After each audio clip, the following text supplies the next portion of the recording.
So my patients come to me for blepharoplasty, both for medical and more aesthetic reasons.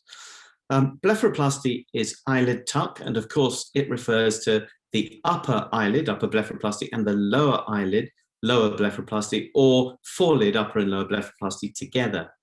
For medical reasons, one might consider an upper blepharoplasty to unload excess skin and muscle in the upper eyelid to improve the visual field and to remove the sensation of excess weight and fatigue in the upper eyelid.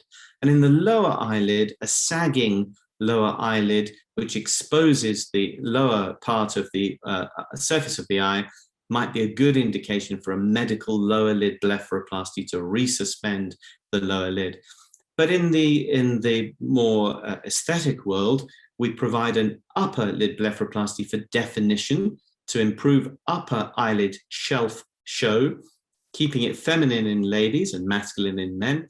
And we have 4 lines of aesthetic balance in the upper eyelid: the upper eyelash line, the crease of the upper eyelid, the orbit, the skeletal margin, and the eyebrow. And if we get all of those in balance, that's the appearance benefit. And in the lower eyelid, the appearance benefit is quite simply volume balance to the cheek and to retain a short vertical lid height. And there are lots of different ways of doing that, but we want a uniform light reflex from the lid, which is rejuvenating, rather than shadow, which is aging.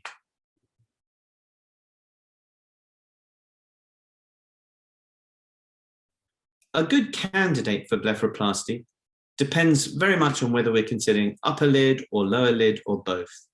In the upper eyelid, a good candidate is somebody who has a normal brow position, doesn't need a brow lift, and an excess of skin and muscle in the upper eyelid with loss of definition of the upper eyelid shelf show. And that's really the commonest presentation for an upper lid blepharoplasty. In the lower eyelid, there are many reasons and many techniques, but the most common presentation is eye bags, excess volume in the lower eyelid, which can either be a herniation of fat forward into the lower eyelid, or an excess of muscle bulk, or an excess of skin creases, or a combination of all of those things. So when we do the analytics, when we're looking at the lower eyelid, what we want to see is the quality of the skin, the position and quality of the muscle, and the presence or absence of volume in terms of herniation of the fat into the lid, creating an eye bag.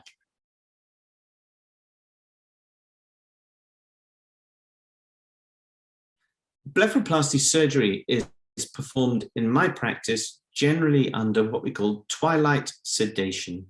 The patient is calm and comfortable, which is key, but can open and close your eyes so that we can set things just right during the surgery, but most importantly, so that there's a rapid, smooth, and comfortable wake up with minimum bruising. In the upper eyelid, a scar is placed in the deepest part of the crease of the upper lid, and any excess skin, muscle, or fat is addressed through that scar with a nice, neat closure. In the lower eyelid, the consideration is generally about volume. Where does that volume excess or deficiency come from? If that volume excess is predominantly fat from below the eye, the surgery can be transconjunctival or through the back of the lid without a visible scar. Generally speaking, however, there may be an additional concern with the skin or the quality of the muscle, in which case the surgery is performed anteriorly with a scar just under the eyelash line, extending a little bit into the crow's feet, and then we can address each layer by layer to get a beautiful, smooth, elevated, and contoured result.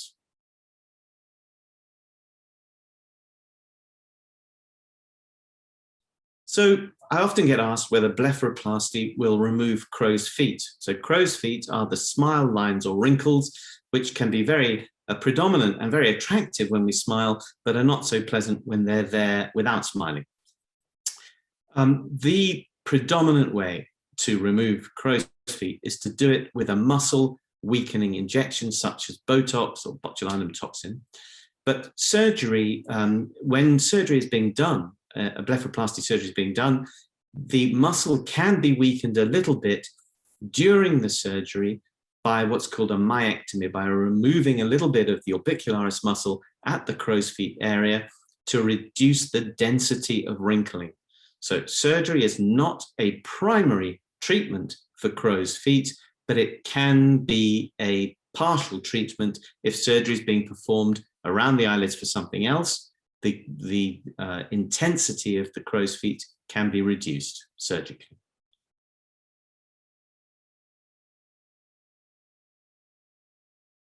In my practice, we have a set of costs for upper eyelid blepharoplasty and for lower eyelid blepharoplasty.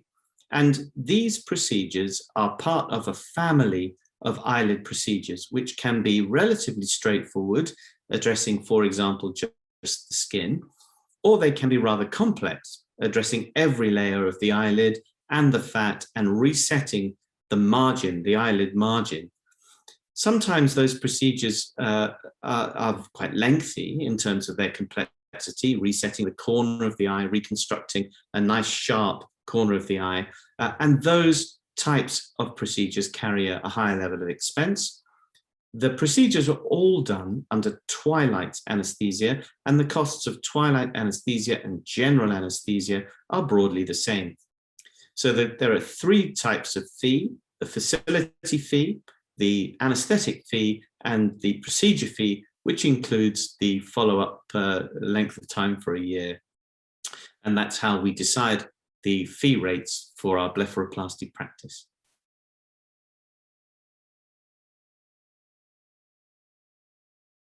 Blepharoplasty results are almost immediately visible.